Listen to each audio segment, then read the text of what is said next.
What song is that? Is that just, or you just doing a ditty? I'm just messing around. Yeah. I'm gonna join you. Enjoy you too. Huh?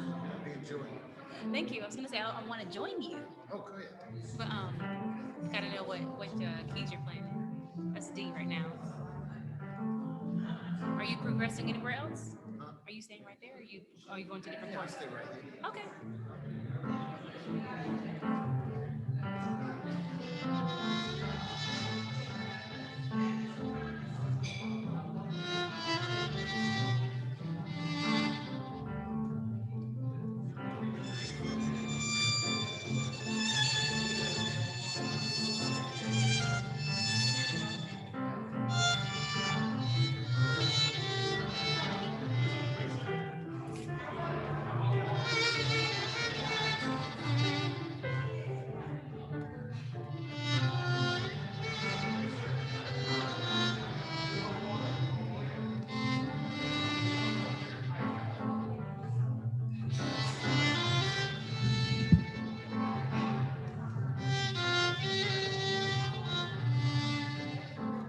Okay. Okay. Thank you, Stephen and Heather. Now I'd like to introduce our lead sponsor, Rebecca Wynn and camera member John Messer, that he believed in this project from the get-go. And we are so grateful.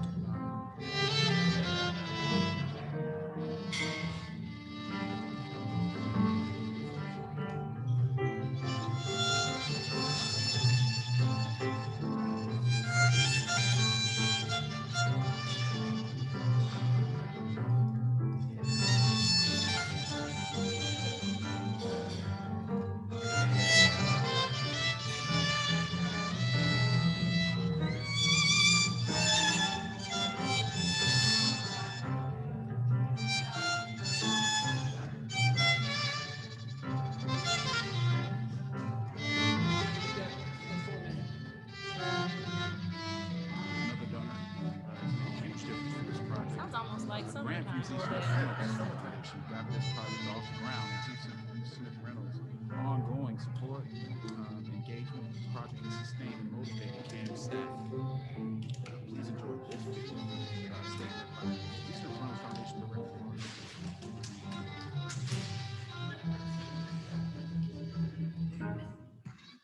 I'll start off with brushes.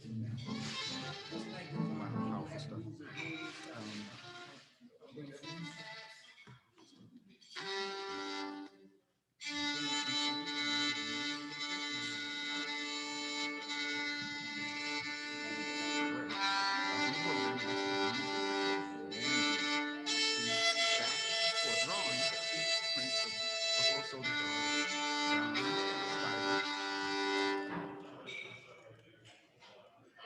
Real nice thing in the summertime right there. That might be it. That might be That what might be right the one. I like that. It was a nice little ditty. Nice.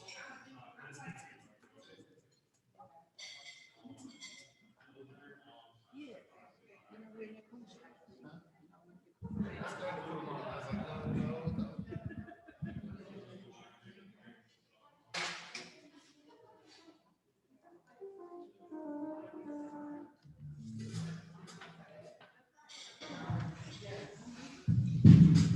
They ain't got no candy.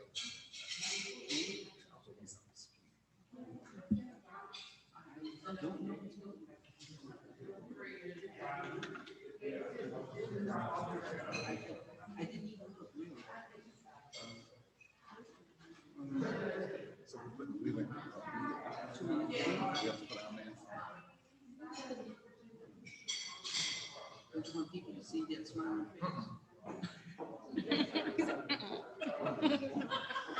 Oh, we have to be mindful. These mics are hot. These mics are hot, so they can hear us.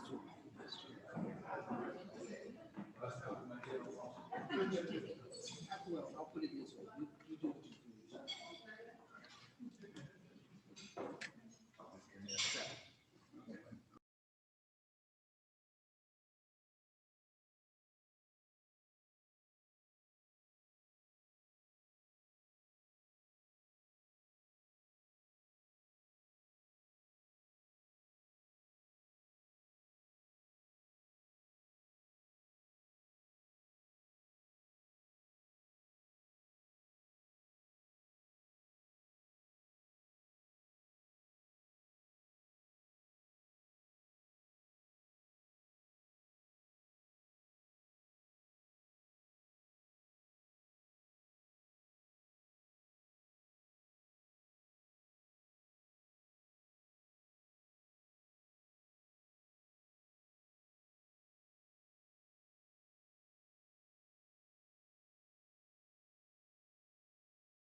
Thank you so much. Can we get another hand from Man Groove? I was lost. I was trying to record. It's such wonderful music. Welcome. My name is Travis Corpney. Welcome to our virtual fundraiser for Boundless, the new USCT public sculpture that will be unveiled on Saturday, November 13th here at Cambric Art Museum. We are so grateful for your support for this project and by North Carolina artist Stephen Hayes, which commemorates the over 2,000 U.S. Colored troops who fought here for their freedom and the abolishment of slavery. This will be the first figurative sculpture of USCT in our state and the first figurative sculpture of African Americans anywhere in our area. Can we get a hand for that? Yeah. Phenomenal. Special thank you tonight to our lead sponsors, PNC Bank and the Z. Smith Reynolds Foundation, without whose belief in and support of this project, none of this would be possible. Thank you to each. Yes. Absolutely. Projects like this are magnificent, and when you have community support and you're getting support from individuals that believe, they make it all the better. Thank you to each of you who gave, whether you bought a brick, were a donor, purchased a ticket to this event. Each gift helped us to get to our goal. Thank you. Thank you. We have a great lineup. Absolutely. We have a great lineup for you tonight. We hope you'll put on your dancing shoes. I know. Join us. I almost got caught up in the beginning, right? Put on your dancing shoes and join us to the sound of Man Groove.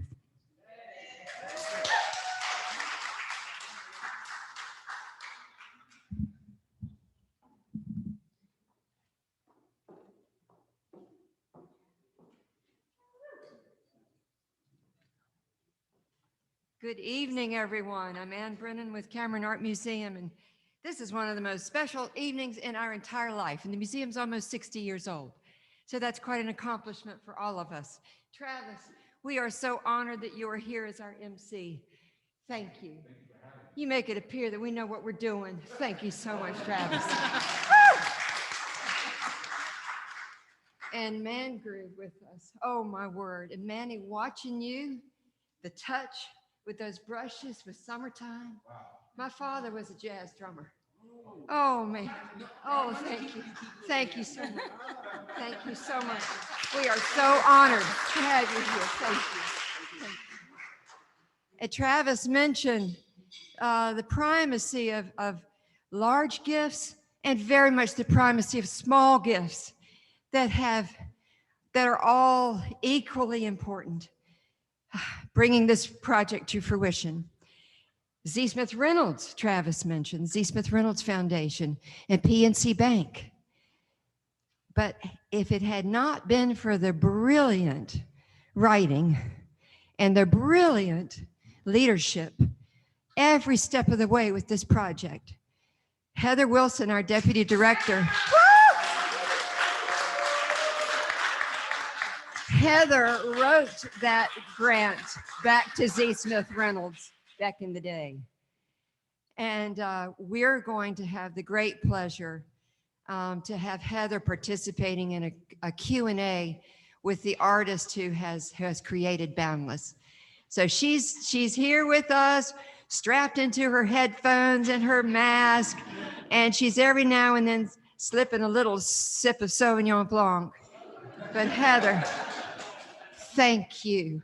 It is our honor to stand by your side. Thank you. Also, as we all know, we attempted to have this event March the 14th, 2020. We attempted to have this event actually September 18th this evening. And with the escalation in COVID, we just knew that could not be possible. What were we going to do? And Ava Baker, who's with us here tonight, Ava said, you know, we can do this virtually. We can succeed with this virtually. Ava, thank you so much. We are learning more things about tech than we ever wanted to. But thank you so much. And speaking of tech, Jackie Booth and Grant Stewart are helping us here this evening. And Man Group, you all are so savvy in the ways of how we can communicate through the ether and reach one another. So thank you so much for your contemporaneous attitude and action with your own work. Okay. Greg Miller, Vice Chair of our Board of Trustees, is here with us tonight. He is wearing his beautiful blue suit. So many of our USCT committee members tonight, we are in blue. Greg, it's such an honor that you're here with us tonight. Carol Miller is here with us this evening also. Carol, back in October of 2019, her heart was just swept up with this project, and she stepped up to be the chair of this initiative. Yes. We invite Greg and Carol to the microphone now. And let's keep in mind, Ava just shared with us just a few moments ago, we were talking, and she just said so resolutely, and this is a project of the heart. And no one who could better typify it. Thank you, thank you. Greg and Carol, oh my goodness, you have poured heart and every other resource into this project. Thank you.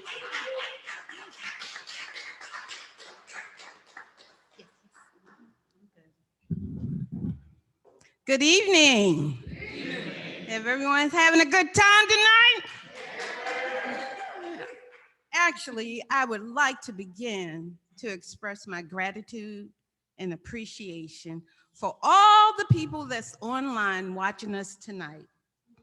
Your support, we appreciate you.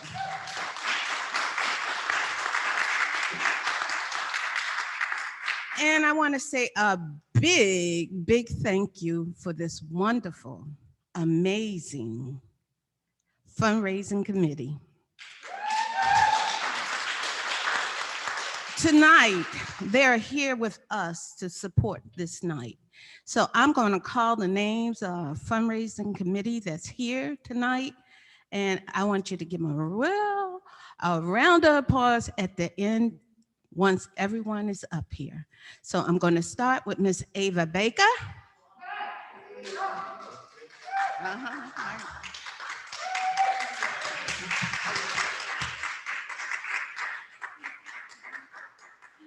Okay, Renee Saunders Lawson. Yeah. Sheila Canton Santos.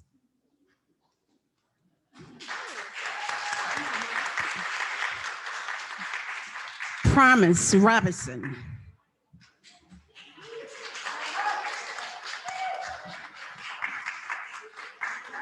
Fred and Simone Allen.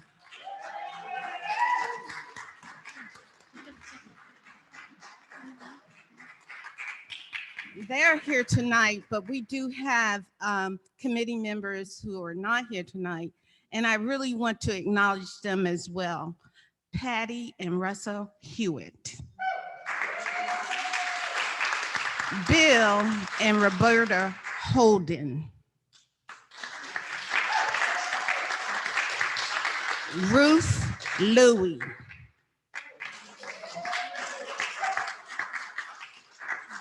This is the committee who is out there raising the awareness of the U.S. colored troops.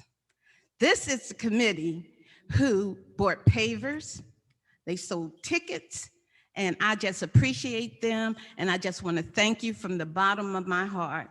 So thank you, thank you, thank you. Can we give them a round of applause?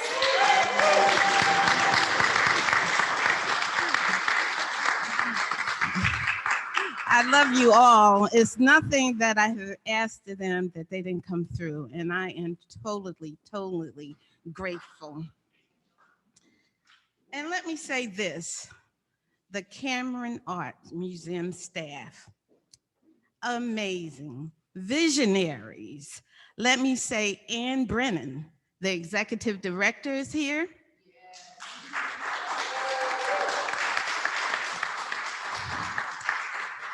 Heather Wilson, the Deputy Director. Nan Pope, she's not here, but she has worked hard with this committee. Nan is the Director of Community and Membership. So we appreciate Nan as well. She's not here tonight, but we want to thank her too. We appreciate that you do, all that you do, especially your vision. Your vision in commemorating the U.S. colored troops, that you allow people history that was unknown here in Wilmington. But you've given the community an opportunity to be educated by this unknown history. So we are grateful, we're thankful, we're appreciative of the Cameron Arts Museum staff.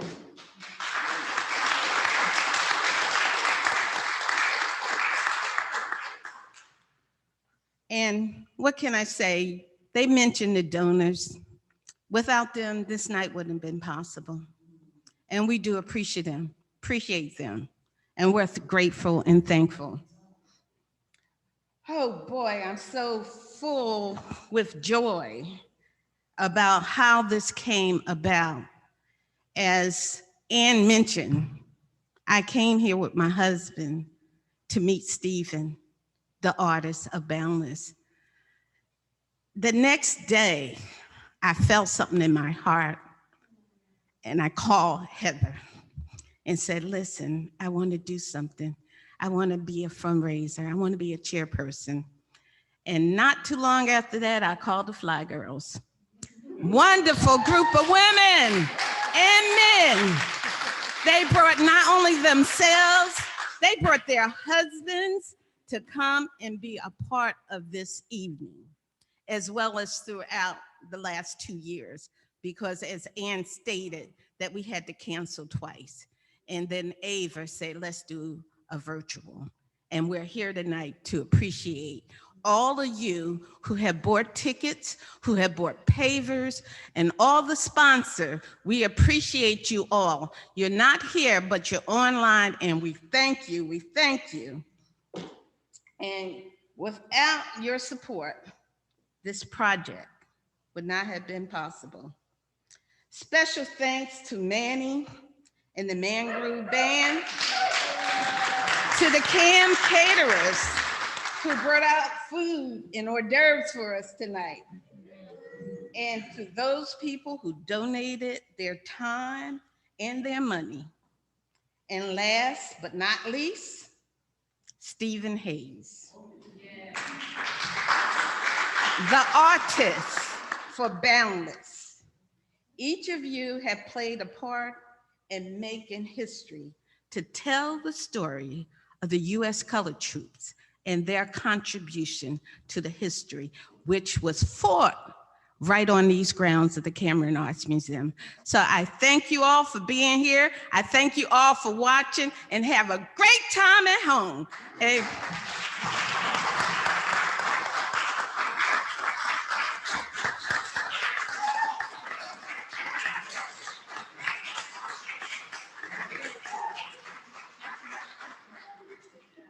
I want to say she was supposed to stay up here with me, but that's all right. I truly want to thank my wife.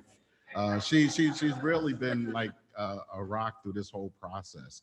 It's been a labor of love for 2 years plus, and we're finally getting to that point of fruition where we're going to see the installation of this tremendous sculpture. I think folks need to understand that something brought us here at this point in time. Who knows where we would be, but we're here in Wilmington. We're here in Wilmington. We're on this hallowed and sacred ground, and we're here to make sure that we represent and also remember the battles that were fought, and the fact that these young men were fighting for their freedom. They were fighting for their freedom, but we also realized too that this particular ground as you start to do your excavations, they could have done anything. They could have bulldozed it over and nobody would ever know. But they decided to keep those battlements in place and bring the story forward. So I want to thank the Cameron Art Museum. I want to thank everybody that's participated. I wish we could all be here in person, but due to COVID and where we are, this is where we're at. But the virtual process, it's awesome. It works, and I'm tired of Zoom, but we're still going to get there. We're almost there, but we really truly look forward to seeing a truly beautiful dedication in November, and hopefully everybody will be out there for that. So thank you. We'll turn it back over to Travis. Thanks again.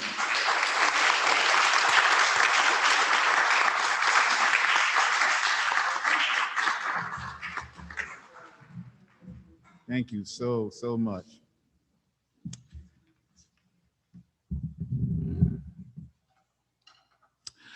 Thank you, Steven. And apologize, hold on. Thank you, Carol, I'm sorry. And Greg. Now we're gonna have music by Mangrove to take us a little bit higher. Would you guys mind?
Okay. All of you at home in particular wondering what on earth is Mangrove doing right about now? We're just having a musical conference so that when we put this forward for you, you can say, oh, wow, that was quite a groove. That's actually why Mangrove is called Mangrove, because of the groove, okay? And while I'm here, I would also like to introduce the members of Mangrove. We have Krista Faison on the violin. William Gerald, otherwise known as WG, on the keyboards. I am Manny Santos. Came here from Massachusetts. This is definitely now my home. Love it here. And we ready? We ready now? Okay, do your thing. I'm just a drummer.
Pan for Mangrove.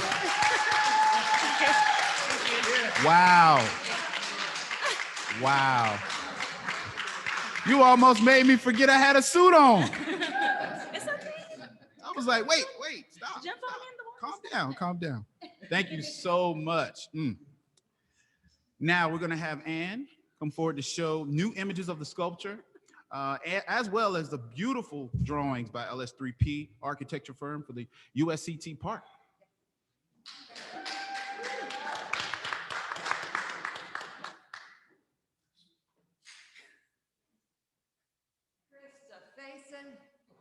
Pachelbel is grooving in his grave. I'm glad you recognize it. Lord. Awesome. Awesome. Thank you. Thank you so much. Thank you. Heather's recently been to the foundry. Our sculpture is being cast in one of the finest foundries in our country. Who knew here on the East Coast, about 3 hours west of Wilmington, is a full-scale bronze foundry. And that's where our sculpture of 11 just slightly bigger than full-scale figures are being rendered and cast in many different components, so that the foundry has artisans and laborers of all kinds of different skill sets. They're pouring molten bronze at a temperature of 2,100 degrees in different components. You know, it might be the hands of the soldier, it might be this section of a leg. And they all speak very reverentially of the welders. It's not just those, it's a lost wax technique, which is well over 1,700 years old. This is an ancient process that has changed very little for nearly thousands of years. I love that essential and very elemental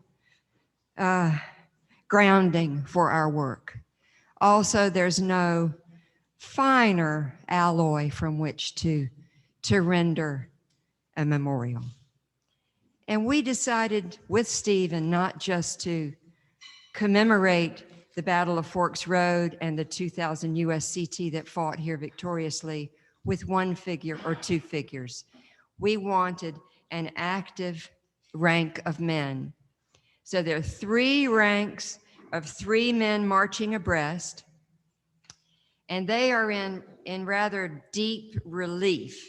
They're not fully 3-dimensional around, because the back of them will be a large bronze sheet, bronze plate, wherein is inscribed 1,800 names that we never knew before.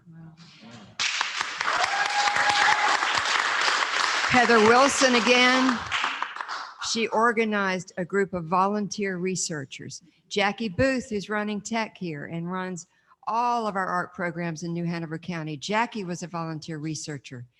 Simone Allen dived in with all fours with this research.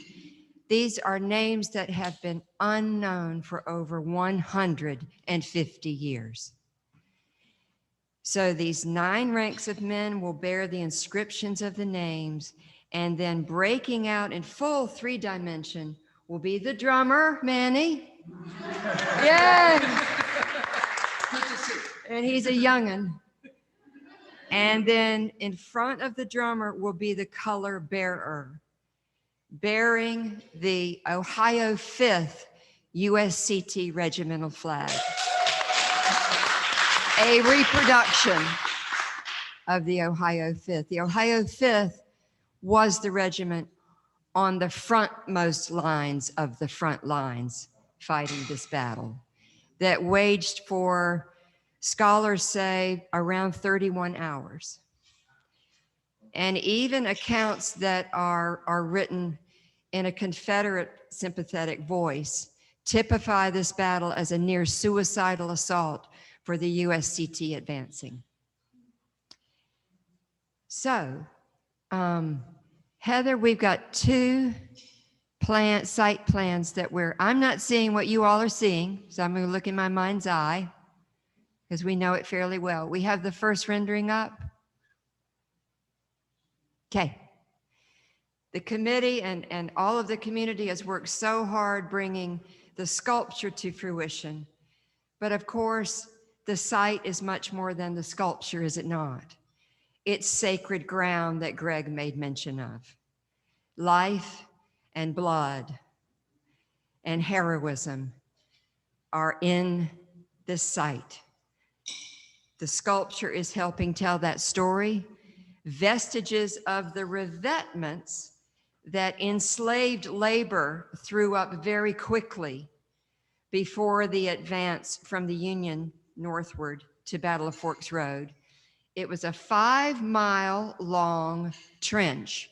However, there were 2 trenches. So imagine for 5 miles, you're digging a trench and the fill is forming a berm or breastworks. And then on the other side of that berm was a trench. So enslaved labor dug 10 miles of a trench for the Confederates to entrench with heavy musket fire and heavy cannon fire. And scholars share with us, I don't know the terminology, but the cannons were rendered with double cartridges, so to speak. So they were made as large shotguns for the maximum impact. And that's, so the USCT are coming into heavy, heavy assault. They continue to advance 150 yards and back, 150 yards and back. And this ensues for around 31 hours. Come daybreak, Colonel Elias Wright sends a scout out on horseback to see if there are any men left behind the breastworks. And all of the Confederates had retreated. At that moment in time, the USCT buried their dead, brushed themselves off,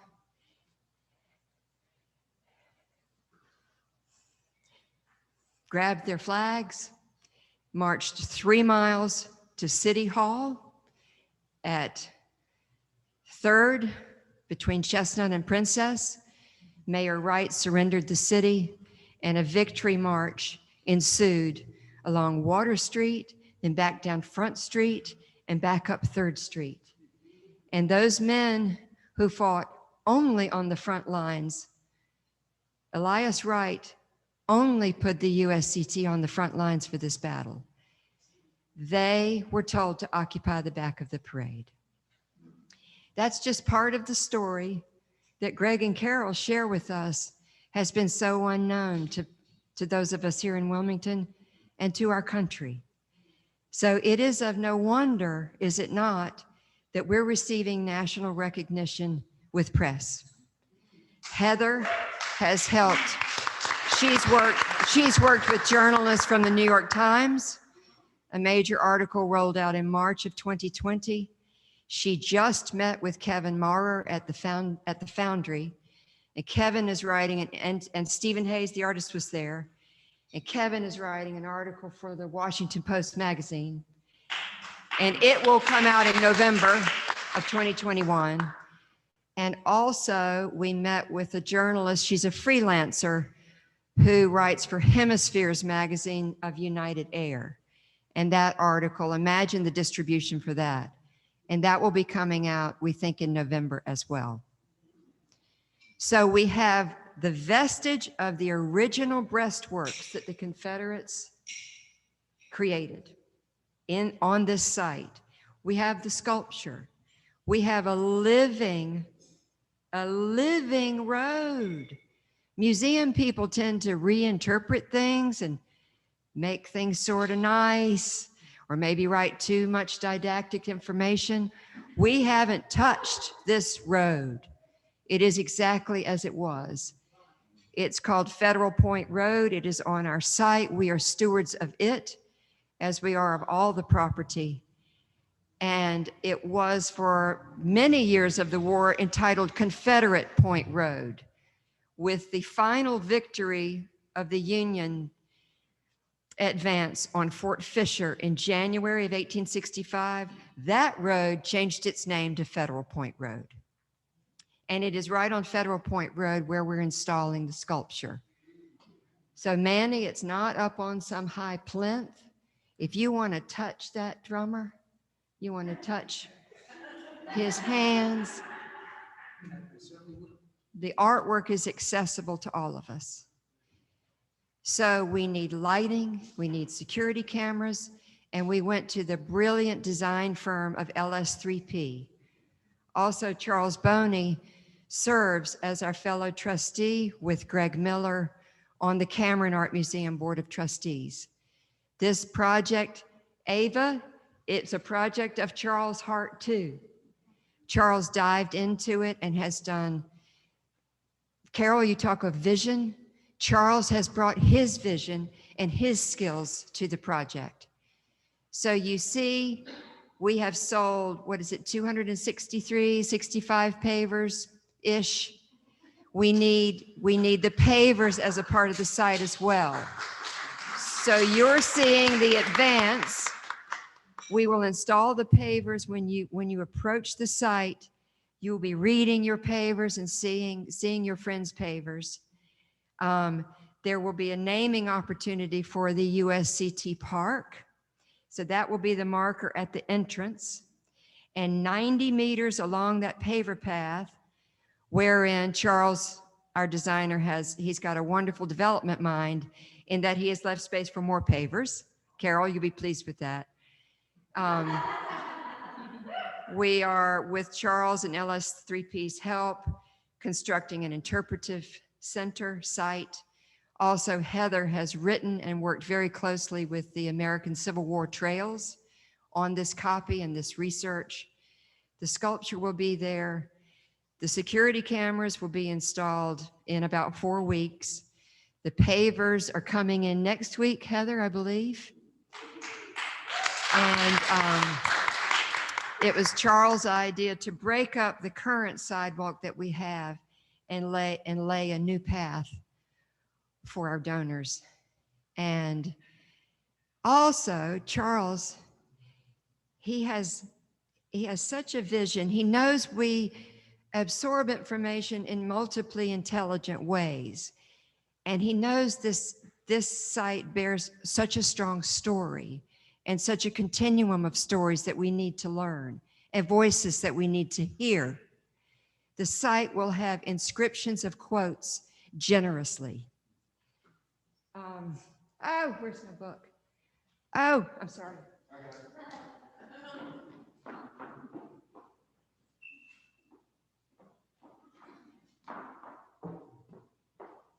Heather, is everybody seeing the nighttime view too? Excellent. So the entrance, and our newest brilliant educator on the CAM staff, Daniel Jones, found the strongest entry quote for the site, which you will be seeing. This is a phased project. This won't be in place November 13th, but it will be soon.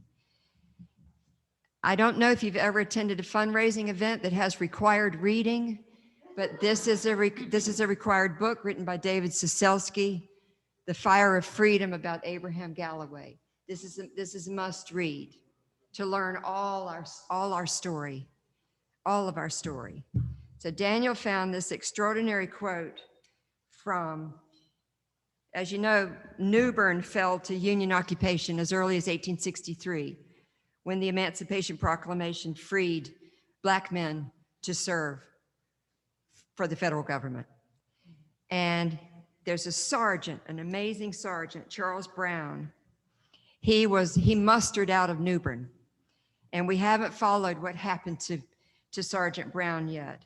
But most fortunately, Siselsky found his words, and then David found his words. Daniel found his words. Please forgive me. Sergeant Brown wrote, despite all the calamities faced by his company due to their race, Sergeant Brown wrote, I feel more inclined daily to press the army on further and further, and let my opposition be in life what it will. I do firmly vow that I will fight as long as a star can be seen. And if it should be my lot to be cut down in battle, I do believe that my soul will be forever at rest.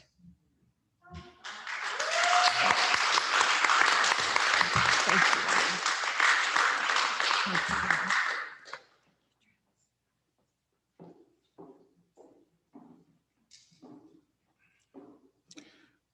Thank you, Ann. Can we have another hand for?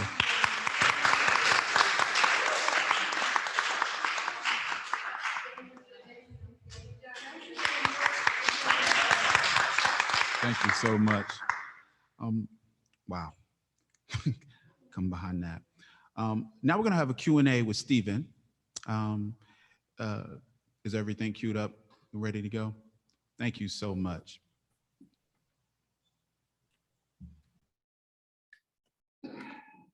Hi, everybody. I'm Heather. I'm going to take off my mask for a minute and just say hi. And Stephen's here too. I hope everyone's doing well. So I don't know if you guys can see how many people are here, but we have about 60 people virtually and at least 20, if not more, people here in house. We've got the USCT committee in the house and we've got Mangrove in the house. So we have at least 80 people here celebrating what's coming up, the unveiling of Boundless in November of 2021. But I'm here to lead a conversation with Stephen. And I know, Stephen, you're the person that we all want to hear from.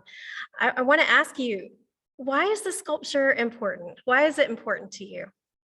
Oh, first of all, I want to tell you all, thank you for allowing me to be a part of, creating this monument and just to be the person to build these things. I guess it's important to me because, I guess from the beginning of my career of making art, my work deal with the transporting of people as goods and commodity as slaves and everything, but then coming to be able to create a monument for the colored troops that marched for the freedom of these slaves, which makes it so surreal. And I'm so happy to be a part of this, to be able to tell the story, because it's like it's helping, my growth as an artist, and it's all in the realm of everything that I'm doing.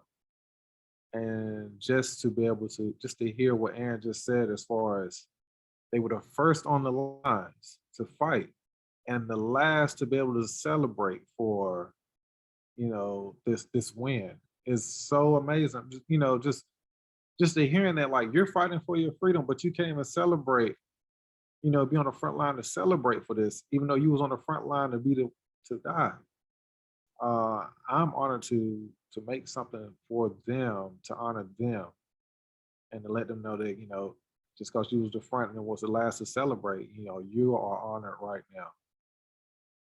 And this is for you. This is for, everything you've done for us to come. Stephen, that's so beautiful. I have a question for you that I'd love to hear you talk about. Why the name Boundless? It's such a powerful name. How did you come up with that name, and what does it mean to you? As a creator, I love to create something that has a strong name. So it took me a while to come up with this name, but and I like to have, if not 2 words, then a 1 word, title. So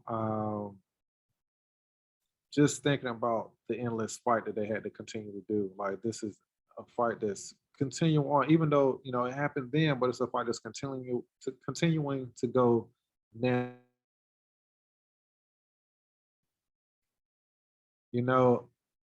They fought for our freedom then, and it's like we're still fighting for some type of freedom now, currently. So that's why it's boundless. There's a boundless struggle that we have to fight for. Very well said, Stephen. I wondered if you could take us back to the process of the sculpture. Some of the people here have been along since the beginning, since we started doing virtual talks with you about the casting process, but some people are brand new and they don't know about the process, how you cast the features of these descendants and USCT reenactors. Can you talk a little bit about the process and the creation of the sculpture? The process in the creation of sculpture, what I do is I created it's a one-time use mold. I can only do it once. It's called a waste mold, and I do it out of plaster gauze. So once they brought in the volunteers, which was a lot of volunteers to be casted, I let them know that this is going to be a very tight mold making process where they're going to have stuff on their face and on the back of their head, and they're going to be consumed. And at a certain point in time, they're going to want to feel like they are suffocating, and they're going to want to get out of this sculpture. But the process was, I had the volunteers sit down, and I put Vaseline all over their faces. And if they had hair, I wrapped their hair with saran wrap. I then take these plaster gauze and I dip them in water, and I slowly start to place these gauze on their faces. As I'm placing the gauze on their faces, I'm continuing to talk to them and comfort them and let them know, that I'm here and they don't have anything to panic or to worry about. It takes about a 15-minute process where I am laying these gauze on their faces. Let's see, I'll grab a head real quick for you. So as I'm putting these gauze on their faces one at a time, right? I'm talking to them and I'm laying a gauze at a time. It takes about 15, 20 minutes to place these gauze in there. That cures, I'll tell them to sit there and stay there. And that allows the plaster to cure a little longer. It allows the plaster to get harder. Once the plaster hardens, like they become mummified, basically. Once the plaster hardens, I give them a series of things I want them to do with their faces, like smile, flare their nose up, or raise their eyebrows. So this helps the mold release from their skin. So then I pull the mold away off of their face and off of the back of their head. Once I do that, I close the mold back up, I seal it back up, and then I pour a plaster inside of the mold, which then in turn becomes their face. So that's the process of making a mold. Stephen, thank you so much. Our friend Ed from Chapel Hill asked how the models were chosen. And Ed, I can tell you that we put a call out for USCT ancestors and reenactors and just African-American veterans. So Terry asked for all of the models' ancestors. Some of them are USCT ancestors. At this time, we did not yet know the names of the men who fought at Forks Road. So the men that we knew were ancestors of USCT or were passionate or were who we call our story keepers. They were the ones who were cast for the sculpture. I've also got another question from Jerry. He says to Stephen, have you ever considered to create this model in miniature? I think we'd all like a copy, Stephen. That would be amazing to do, but the type of work that I do, I pull off a life-size scale. So in order for me to be able to do miniature models, it would have to be 3D scanned and then printed out smaller. But it would be wonderful to be able to do that, yes. So look for those for sale in the shop soon. Thank you, Jerry, for this great idea. It's another fundraising idea. Stephen, I just want to ask you, what did you learn during this process? For you as a creator, how do you feel like this process has impacted you? What have you taken away from engaging with the story of the USCT? I don't know what to say I've learned because, the way I work is, kind of like a machine. I don't really think about what I'm working on. I just create the work and I come up with the ideas. But I feel so honored to be able to work with you all and the museum. And I didn't know anything about, the USCTs that marched through Wilmington. So I learned that, and just being able to see the guys doing the reenactments, learning the margin and finding out about the boots, them being not one size fit all, but one style of boot where they have to flip flop each boot depending on how much you wear it on the left or wear it on the right. And just hearing about the bravery of these other men who fought. Yeah. Stephen, I have one more question for you. And then if anyone else has a question, please let me know. I heard you talk beautifully at the Foundry last week about the hands. I think the hands on the sculpture are so beautiful. And you told me about whose hands you cast and what that means to you. Can you talk a little bit about that? So I enjoy having my family be a part of my artwork. And letting them, be a part of history. So I ended up casting my father's hands, my stepfather's hands, my brother's hands, and some of my close friends' hands for the sculpture, and also my hands to be a part of holding the muskets or playing the drums.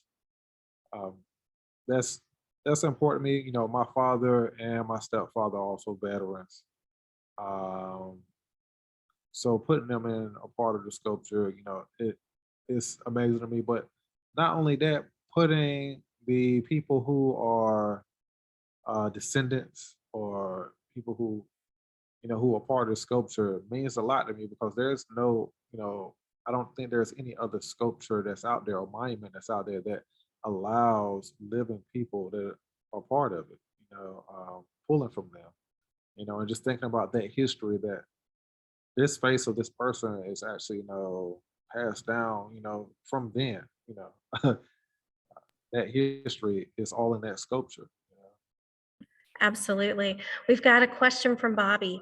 What emotions do you hope people will experience when first viewing Boundless? I don't like to put feelings in people. When I do an art, right? I don't like to have a big write-up about what my work means, because a lot of people come from different walks of life, and I want them to come to the artwork with their everyday knowledge of the work. But if I had to put a feel, I don't know what feeling I would want them to be, but I would rather I'm happy that I made this person happy, or that I changed somebody's views on other people. So feelings, I just want to shock them and hope, that they learn something and push them to go, dig up things that they didn't know anything about. I want them to feel happy and proud, to see this and be a part of it. I want this to be like a destination spot. Like, hey, I have to go here and see this. I have to be a part of this. So, yeah. Stephen, thank you so much. We're running short on time, but I will give a plug for the conversation that I'll be leading with Stephen on November 13th in the afternoon at 3 o'clock. You can come for the unveiling and stay all day. We'll have Stephen's new exhibition, Boundless, will be, his installation, Boundless, will be unveiled at 11 o'clock. And then his new exhibition, Voices of Futures Past, will be in the Hughes Wing. We'll have live storytelling all day, children's activities, and then I'm leading a conversation with Stephen at 3, and you can purchase tickets on Cameron Art Museum's website for that. Stephen, thank you so much for talking with us, and we look forward to talking with you soon. All right, thank you for having me.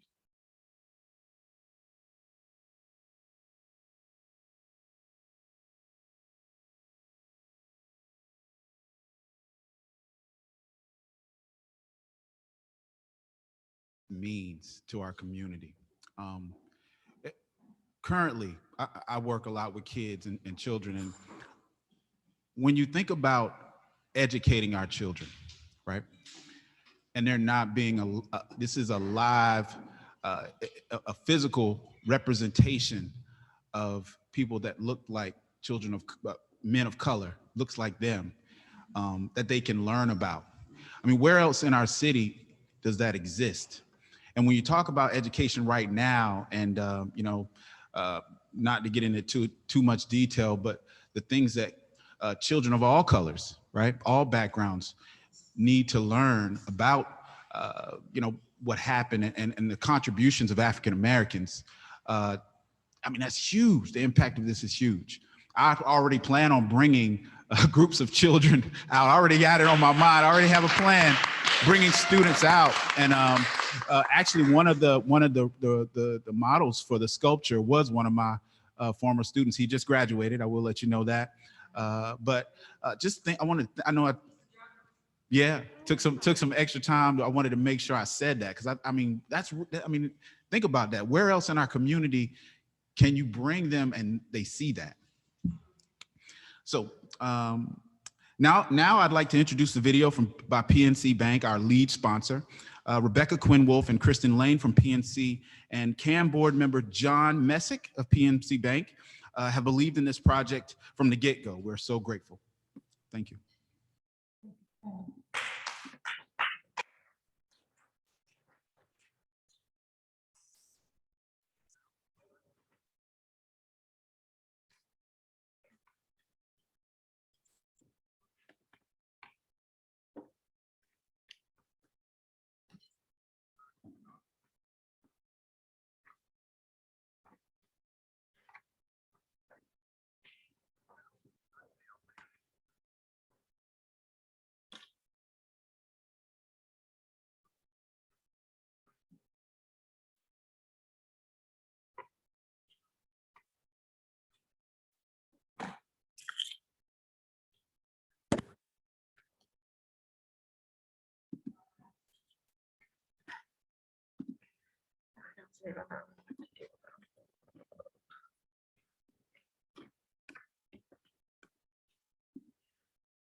Guys, it sounds like our video audio isn't working, so I'm going to throw it back to Travis. We are very grateful for the support from PNC Bank and also from Z. Smith Reynolds.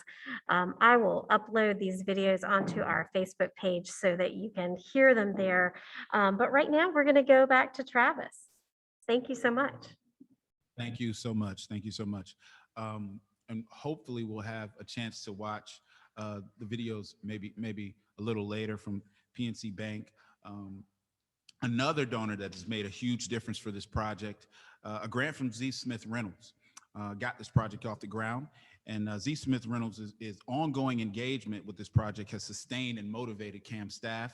Please, let's continue to make sure we support and remember their contribution as well. I hope we'll maybe get a chance a little bit later to hear Man Groove again. Right now, I think what's really important is that we continue to allow those at home to continue to enjoy this moment and understand how powerful it is. Man Groove?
Well, God be the glory.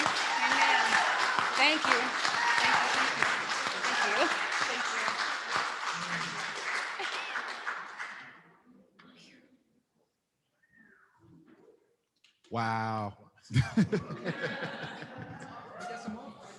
You got some more? Got some more for us? I'm gonna hold you to that now. Wow. Now we are going to move forward with a live drawing from Ms. Ava Baker. And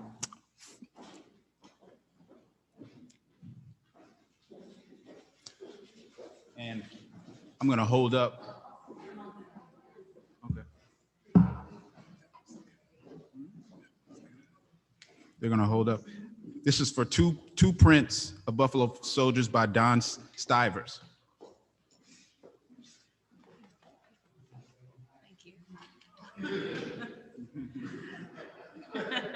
Well, folks, I think this first winner is going to pass on the prize to the next drawing because it's Greg Miller.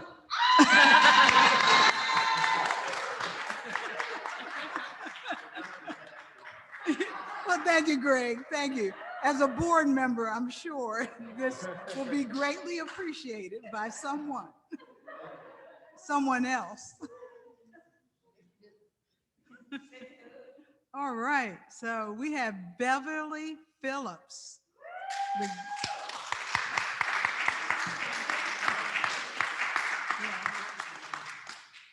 Beverly, are you virtual? Well, she's on? Awesome. She's on there. Great. Okay. Oh, she gets both paintings. Oh, wow. Okay. Well, I didn't know this. Beverly, you will receive both paintings. A beautiful, wow, beautiful, beautiful art to ornament your walls. Okay. Thank you.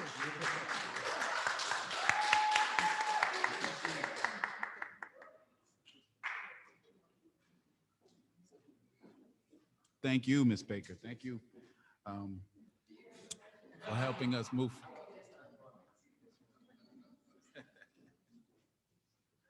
All right. So I told you I was going to hold you to it. Okay. So we're going to move forward, and you know, is this one going to be a little upbeat, or are we?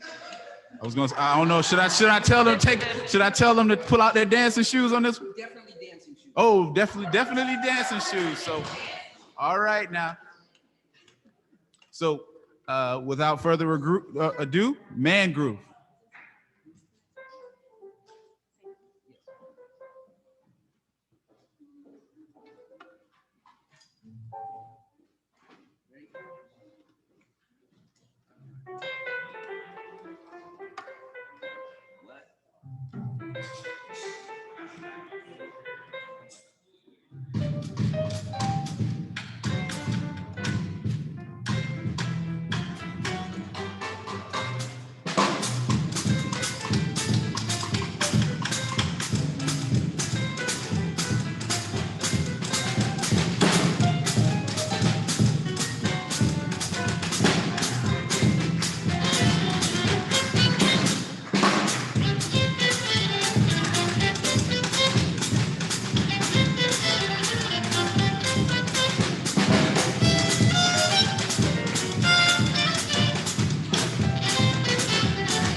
got more. You still got more.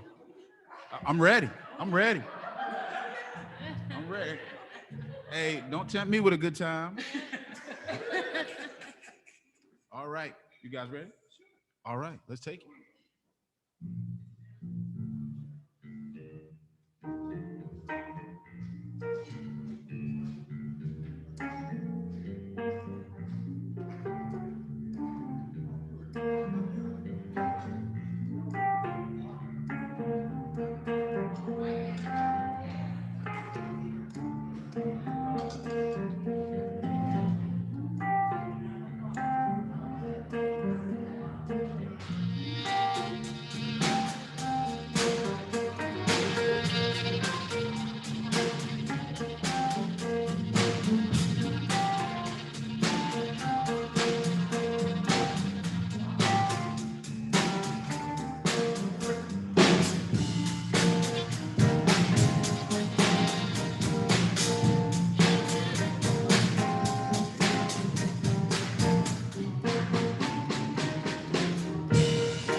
I don't know. Are you supposed to have this much of a good time at a fundraiser? Yes. Is that supposed to happen? Thank you so much. And we're wrapping our program now. You guys had one more song before we leave after? After? Maybe two more? Yeah. So I just want to take a moment and thank you all for coming. Those of you online, thank you for being a part of this. This is really powerful. This is really powerful, and this is community changing. So obviously want to thank our lead sponsors, PNC Bank again, and Z. Smith Reynolds Foundation, for sure. And Heather, I didn't know you didn't. I gotta thank you guys because you guys have done so much organizing this. And yes. Commandeer your microphone for a moment. Travis is Nico 5 months old, 4.5? Travis has a 5-month-old son at home right now. He was born around the time of our telethon to fundraise for the USCT. And by the words that you just spoke to us, we know Nico is going to be here and learn often. And Lucas too are going to help contribute to all of our knowledge about our history and our future. Thank you, Travis. Thank you so much for being with us. All right. So, Man Groove, you ready for it? You ready for? Because I think they're ready. They're telling me to get off the mic. All right.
Man Groove, everybody.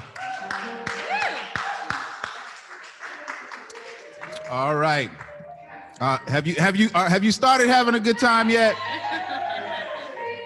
All right. So they got one more for us. They're going to take us home with that. Thank you for allowing me to be here. Thank you guys for everything you've done. Thank you online. We're going to have one more and they're going to take us home. Man Groove. All right. Okay, we would like to thank the Cameron Art Museum for having us here. We would like to thank all of the supporters of such a wonderful cause. And we're right at the beginning of the cause. This is moving forward with recognition soon to be internationally. So all of you at home thinking that you might feel like you're disjointed from us, you're not. We're heart is beating as one, okay? We will take this home with What a Wonderful World.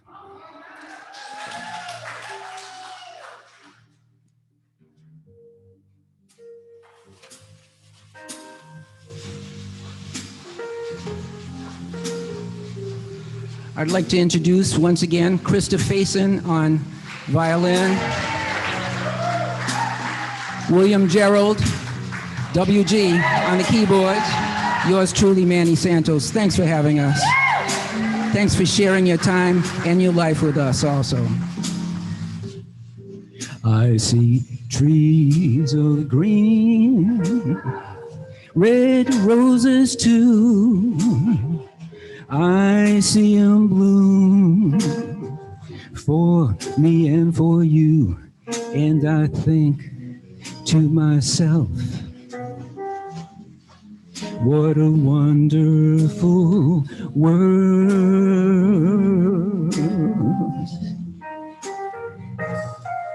I see skies of blue and clouds of white, bright blessed days, warm sacred nights, and I think to myself,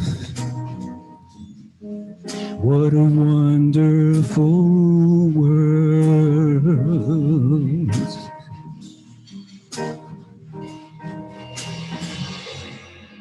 The colors on the rainbow, so pretty in the sky. All the faces of the people walking by. I see friends shaking hands saying, how do you do? They're really saying, I love you. I hear babies cry. I watch them grow. They'll learn much more than I'll ever know. And I think to myself, what a wonderful world.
Colors of a rainbow, so pretty in the skies, are also on their faces. People walking by, I see friends shaking hands saying, How do you do? They're really saying, I love you. I hear babies cry. I watch them grow. They'll learn much more than I'll ever know. And I think to myself, what a wonderful world. Yes, I think to myself, what a wonderful world. Oh, yes. Good night, everybody. Thank you. Thank you. Thank you.